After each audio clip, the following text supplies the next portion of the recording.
Hello everyone, welcome back to all of you guys. आज का ये हमारा वीडियो, इसमें मैं कोई मैथमेटिक्स का लेक्चर नहीं करूंगा।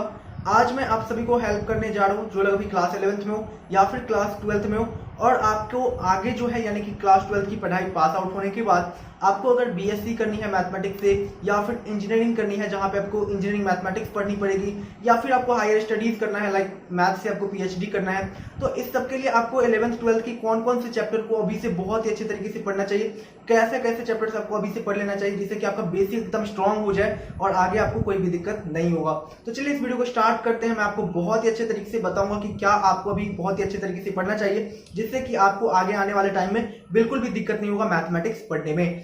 तो देखो यहाँ पे स्टार्ट करते हैं इस वीडियो को। बाकी जो लोग यहाँ पे नए आए हो बता दो, इसी तरह के वीडियोस आपको मिलेंगे। साथ ही साथ मैं यहाँ पे बीएससी और इंजीनियरिंग की वीडियो अपलोड करता हूँ मैथ्स की, तो प्लीज आप लोग चैनल को सब्सक्राइब जरूर कीजिए, शेयर कीजिएगा वीडियो को जहां तक कर सकते हो और सपोर्ट बहुत ज्यादा चाहिए तो सपोर्ट भी कीजिएगा। स्टार्ट करते हैं इस वीडियो को। देखो सबसे पहला मैं बताऊंगा कि आप लोग जब भी यहाँ पे 11th 12th पढ़ रहे हो तो ये मत सोचना अभी से कि मतलब मेरे को जो है मतलब जो आगे काम आएगा वही पढ़ना है। अभी आप लोग सारा कुछ पढ़ने के ऊपर ध्यान देना, लेकिन मैं आपको कुछ ऐसे चैप्टर्स का नाम बता रहा हूँ जो आप बहुत ही अच्छे तरीके से पढ़ने की कोशिश करना। तो देखो यार, सबसे पहले मैं बताता हूँ 11th वालों के लिए, जो लोग 11th में हो उन्हें मैं स्टार्ट करता हूँ बाइनोमियल थ्योरम से। बहुत ही ज्यादा इंपॉर्टेंट है बाइनोमियल थ्योरम, अच्छे से पढ़ना, आगे बहुत ज्यादा काम आएगा आपके। उसके बाद जो है हमारा परमुटेशन कॉम्बिनेशन, इसे भी अच्छे से पढ़ सकते हो। इसको अभी आपको प्रोबेबिलिटी पढ़ने में काम आएगा क्योंकि आपका प्रोबेबिलिटी जो है वो भी बहुत ज्यादा इंपॉर्टेंट होने वाला है। तो देखो प्रोबेबिलिटी हम लोग 11th में भी थोड़ा सा पढ़ते हैं और 12th में भी पढ़ते हैं। तो मैं अगर 11th वालों को बात करूं तो देखो आप लोग बाइनोमियल थ्योरम पढ़ लेना, उसके बाद आपका जो परमुटेशन कॉम्बिनेशन ये पढ़ लो, प्रोबेबिलिटी को अच्छे से पढ़ना।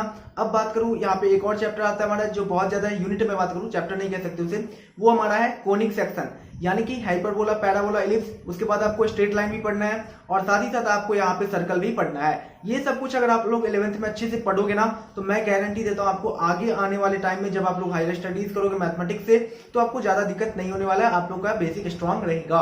ओके, नाउ बात करते हैं 12th में जो लोगों। देखो 12th में जाने के बाद आपकी शुरुआत होती है रिलेशन एंड फंक्शन से। आप उतना अच्छे से नहीं भी पढ़ोगे इससे तो ज्यादा दिक्कत नहीं होने वाला है। आगे आपको पढ़ना है मैट्रिक्स और डिटर्मिनेंट बहुत ही जबरदस्त तरीके से, क्योंकि मैट्रिक्स और डिटर्मिनेंट जो है आगे आपका एक यूनिट बन जाएगा जब आप लोग जाओगे हायर स्टडीज करने यानी कि बीएससी और इंजीनियरिंग मैथमेटिक्स पढ़ोगे।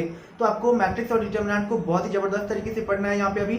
इसके बाद मैं बात करूँ तो आपका डिफरेंशिएशन जो है ये भी बहुत ही अच्छे तरीके से पढ़ना है, क्योंकि डिफरेंशिएशन जो है आगे इसलिए काम आएगा क्योंकि डिफरेंशिएशन का आगे जो है ना, अभी जैसे हम लोग पढ़ते हैं डिफरेंशिएशन उसका सेकंड ऑर्डर, थर्ड ऑर्डर, लेकिन आपको वहाँ पे आगे जो है उसका हायर ऑर्डर निकालना सिखाया जाएगा, nth ऑर्डर डेरिवेटिव। इसके बाद लेबनीज थ्योरम होता है। कुछ ऐसी चीजें होती है जो अभी आपको नहीं पढ़े होंगे तो नहीं समझ में आएगा, इसलिए मैं ज्यादा उसके डीप में लेके नहीं जा रहा हूँ। लेकिन आपको ये कहने का मतलब ये है कि आप लोग डिफरेंशिएशन बहुत ही अच्छे तरीके से पढ़ लो अभी से। उसके बाद इंटीग्रेशन होता है, इंटीग्रेशन को भी बहुत ही जबरदस्त तरीके से पढ़ लो। इसका तो मैं बता ही नहीं सकता, सब कुछ जानते हो यार, क्योंकि आगे इसके ऊपर बहुत ज्यादा आपको काम करना है। क्योंकि आगे आने वाले टाइम में जब आप लोग पढ़ोगे बीएससी और इंजीनियरिंग की मैथमेटिक्स तो आपका जो इंटीग्रेशन है इसके ऊपर क्वेश्चन करने होते हैं। आपका डबल इंटीग्रेशन पढ़ाया जाता है, ट्रिपल इंटीग्रेशन पढ़ाया जाता है, तो आपको काम आने वाला है। तो इंटीग्रेशन को अच्छे से पढ़ लो।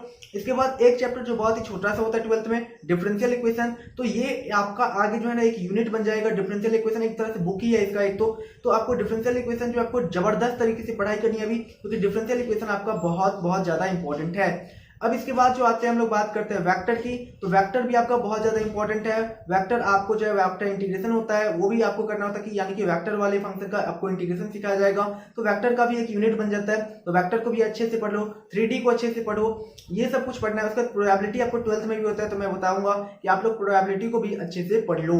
बस इतना ही कर लो। ये सब कुछ अगर अच्छे से स्ट्रांग रहेगा तो कुछ नए चीज आते हैं जब आप लोग ये 12th पास आउट होगे, जब आप लोग जाओगे बीएससी में, इंजीनियरिंग में, तो कुछ नए चीज आएंगे। लेकिन ये सब कुछ अगर आपका स्ट्रांग रहेगा ना तो वो सब कुछ आसानी से समझ जाओगे, जो मेरा पर्सनल एक्सपीरियंस है। ओके, तो आई होप आपको वीडियो अच्छा लगा। वीडियो अच्छा लगा तो प्लीज चैनल को सब्सक्राइब जरूर कीजिएगा। सपोर्ट की बहुत ही ज्यादा जरूरत है, मैं आपको इसी तरीके की वीडियो लाता रहूंगा। कमेंट जरूर करना जो भी क्वेरीज हो। साथ ही साथ ज्वाइन का बटन दिख रहा होगा आपको, यहाँ पे सपोर्ट दे सकते हो। यहाँ पे अभी माइक नहीं है भाई, तो माइक आ जाएगा, ठीक है। ज्वाइन का बटन पे जाकर कुछ नहीं करना है, बस 29 रुपीज का कॉन्ट्रीब्यूशन देना है अगर आपको अच्छा लगे वीडियो और आप लोग को मतलब दिल से सपोर्ट करना है, ऐसे नहीं कि मतलब जबरदस्ती है, ठीक है। थैंक यू, मिलते हैं नेक्स्ट वीडियो में, बाय बाय।